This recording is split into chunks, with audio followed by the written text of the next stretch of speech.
ವೀಕ್ಷಕರೇ ನಮಸ್ಕಾರ. ವಾರ್ತಾ ಭಾರತಿ ಟಾಪ್ 20 ನ್ಯೂಸ್ಗೆ ಸ್ವಾಗತ. ಇವತ್ತಿನ ಪ್ರಮುಖ ಸುದ್ದಿಗಳ ಹೈಲೈಟ್ಸ್ ನಿಮಗಾಗಿ ಇಲ್ಲಿದೆ. ಧರ್ಮಸ್ಥಳ ಪ್ರಕರಣ. ಸಿಎಂರನ್ನ ಭೇಟಿಯಾದ ಹಿರಿಯ ವಕೀಲರಾದ ಬಾಲನ್ ಮತ್ತು ಸಿಎಸ್ ದ್ವಾರಕನಾಥ್ ನೇತೃತ್ವದ ವಕೀಲರ ನಿಯೋಗ ಎಸ್ಐಟಿ ತನಿಖೆ ನಡೆಸೋಕೆ ಮನವಿ. ಬಿಜೆಪಿ ಯಾವತ್ತೂ ಕೂಡ ಮೀಸಲಾತಿ ಸಾಮಾಜಿಕ ನ್ಯಾಯದ ಪರವಾಗಿ ಇರಲಿಲ್ಲ ಎಂದ ಮುಖ್ಯಮಂತ್ರಿ ಸಿದ್ದರಾಮಯ್ಯ. ಬೆಂಗಳೂರು. ಎಐಸಿಸಿ ಹಿಂದುಳಿದ ವರ್ಗಗಳ ಸಲಹಾ ಮಂಡಳಿ ಸಭೆ. ಜಾತಿ ಗಣತಿ ಮಾಡಿಸಿಯೇ ತೀರ್ತೇವೆ, ಇದು ಕಾಂಗ್ರೆಸ್ ಪಕ್ಷದ ಸಂಕಲ್ಪ ಎಂದ ಅಶೋಕ್ ಗೆಹ್ಲೋಟ್. ಮಲ್ಟಿಪ್ಲೆಕ್ಸ್ಗಳಲ್ಲಿ ದುಬಾರಿ ಮೊತ್ತದ ಸಿನಿಮಾ ಟಿಕೆಟ್ ದರಕ್ಕೆ ಕಡಿವಾಣ ಹಾಕೋಕೆ ರಾಜ್ಯ ಸರ್ಕಾರ ಮುಂದು. ಮಲ್ಟಿಪ್ಲೆಕ್ಸ್ ಸೇರಿದಂತೆ ಎಲ್ಲ ಚಿತ್ರಮಂದಿರಗಳಲ್ಲೂ ಗರಿಷ್ಠ ದರ ₹200 ನಿಗದಿ ಮಾಡಿ ಅಂತ ಆದೇಶ.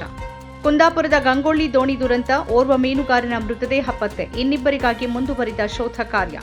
ಮಂಗಳೂರು. ನೆರವು ಕೋರಿದ ಮಹಿಳೆ ಜೊತೆ ಬಲವಂತದ ಲೈಂಗಿಕ ಸಂಪರ್ಕ ಆರೋಪ. ಕಾವೂರು ಠಾಣೆಯ ಕಾನ್ಸ್ಟೇಬಲ್ ಚಂದ್ರನಾಯ್ಕ ಸಹಿತ ಇಬ್ಬರ ಬಂಧನ. ಎಂಎನ್ ಜೈಲಿನಲ್ಲಿರುವ ಕೇರಳದ ನರ್ಸ್ ನಿಮಿಷಾ ಪ್ರಿಯ ಗಲ್ಲು ಶಿಕ್ಷೆ ತಾತ್ಕಾಲಿಕ ಮುಂದೂಡಿಕೆಗೆ ತಲಾಲ್ ಕುಟುಂಬದಿಂದ ತೀವ್ರ ವಿರೋಧ. ಶಿಕ್ಷೆ ವಿಳಂಬವಾದರೂ ತಪ್ಪಿಸಲಾಗದು, ದೇವರಿದ್ದಾನೆ ಎಂದ ತಲಾಲ್ ಸಹೋದರ. ಲಾಟರಿ. ಸಿಎಂ ಸಿದ್ದರಾಮಯ್ಯ ಅವರ ಮೇಲೆ ಸಂಪೂರ್ಣವಾಗಿ ವಿಶ್ವಾಸ ಕಳೆದುಕೊಂಡಿರುವ ಕಾಂಗ್ರೆಸ್ ಹೈಕಮಾಂಡ್ ರಾಜ್ಯದಲ್ಲಿ ರಣದೀಪ್ ಆಡಳಿತ ಹೇರಿದೆ ಅಂತ ಟೀಕಿಸಿದ ವಿರೋಧ ಪಕ್ಷದ ನಾಯಕ ಆರ್ ಅಶೋಕ್. ಆಂಧ್ರದ ಸಚಿವ ಕರೆದಾಕ್ಷಣ ಯಾವ ಉದ್ಯಮಿನೂ ಕರ್ನಾಟಕದಿಂದ ಅಲ್ಲಿಗೆ ಹೋಗ್ಬಿಡೋದಿಲ್ಲ ಅಂದ ಬೃಹತ್ ಮತ್ತು ಮಧ್ಯಮ ಕೈಗಾರಿಕಾ ಸಚಿವ ಎಂಬಿ ಪಾಟೀಲ್. ಅತ್ಯಾಚಾರ ಪ್ರಕರಣ. ಜಾಮೀನು ಕೋರಿ ಪ್ರಜ್ವಲ್ ರೇವಣ್ಣ ಅರ್ಜಿ. ಜನಪ್ರತಿನಿಧಿಗಳ ವಿಶೇಷ ನ್ಯಾಯಾಲಯದಿಂದ ಸರ್ಕಾರಕ್ಕೆ ನೋಟಿಸ್. ಬೆಂಗಳೂರಿನ ಹಲ್ಸೂರು ಕೆರೆಯ ಸಮೀಪ ಮಂಗಳವಾರ ರಾತ್ರಿ ನಡೆದ rowdy sheeter Shivaprakash alias Biklu Shiva ಎಂಬಾತನ ಕೊಲೆ ಪ್ರಕರಣ.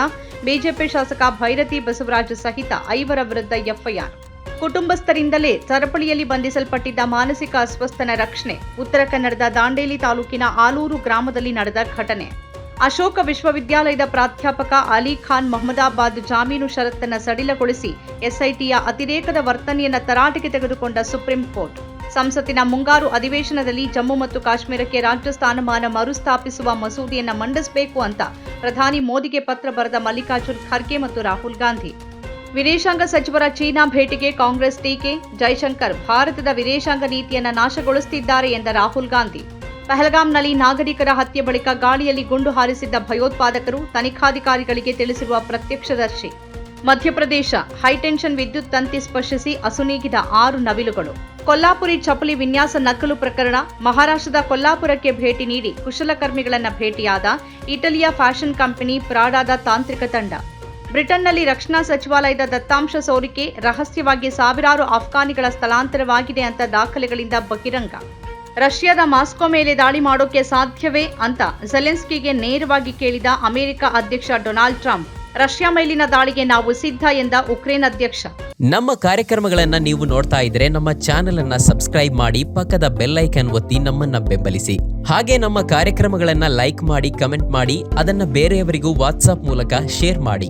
ನೀವು ಹೀಗೆ ಮಾಡಿದಾಗ ನಮ್ಮ ಚಾನೆಲ್ ಮತ್ತಷ್ಟು ಜನರಿಗೆ ತಲುಪಲು ನೀವು ನಮ್ಮೊಂದಿಗೆ ಸಹಕರಿಸಿದ ಹಾಗಾಗುತ್ತೆ. ಇದು ನೀವು ಯಾವುದೇ ಖರ್ಚಿಲ್ಲದೆ ಕೆಲವೇ ಸೆಕೆಂಡುಗಳಲ್ಲಿ ನೀಡಬಹುದಾದ ಸಹಕಾರ. ಧನ್ಯವಾದಗಳು.